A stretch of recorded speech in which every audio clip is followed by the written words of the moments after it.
Merci. Jean-Pierre Tête. Monsieur le Président, Directeur général, la crise des Gilets jaunes l'a rappelé, il n'y a pas d'alternative à la voiture pour les habitants des territoires ruraux.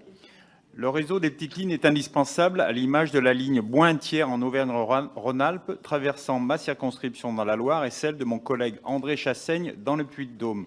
L'association Le Train 62 42 69, militant pour la desserte de ce territoire rural. Votre plan stratégique invite les collectivités à reprendre les lignes dans le cadre de la LOM et de la loi 3DS. Sachant que les régions sont dans l'incapacité de porter seules ces infrastructures, que proposez-vous pour sauver ces petites lignes ?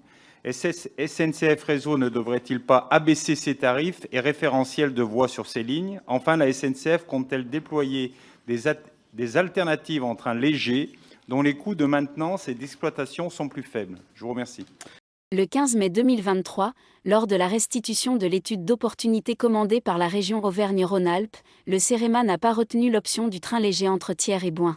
En effet, les participants aux différents ateliers d'acteurs qui ont précédé la restitution de l'étude n'ont pas adhéré à cette option, indiquant qu'il y avait trop peu d'opportunités, trop d'incertitudes industrielles liées au système du train léger.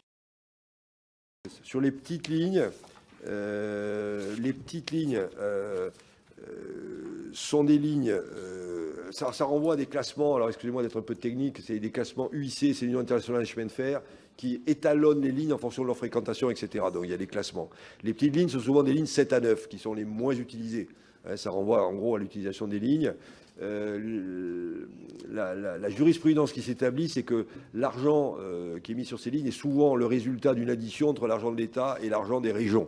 Voilà, donc, et d'ailleurs, le ministre Djebari, en son temps, avait fait le tour de France des régions et avait conclu avec beaucoup de régions des protocoles spécifiques sur les lignes de desserte fine du territoire qui venaient se surajouter au CPER, qui ont produit des effets quand même. Le plus spectaculaire étant peut-être Occitanie, où là, il y a un plan rail de 800 millions d'euros financé entièrement par la région pour rénover l'ensemble de ces petites lignes sur l'ensemble du territoire occitan. Voilà, donc, et moi, je vois quand même qu'il y a même des réouvertures de lignes. Hein, enfin, ça va mieux, quoi. Je pense qu'il y a une vraie dynamique autour des petites lignes et sur la voie et sur les dessertes. Sur le matériel, la question m'a été posée. Effectivement, il faut des trains légers. C'est exactement la formulation qui a été faite. On y travaille, je vous l'ai dit.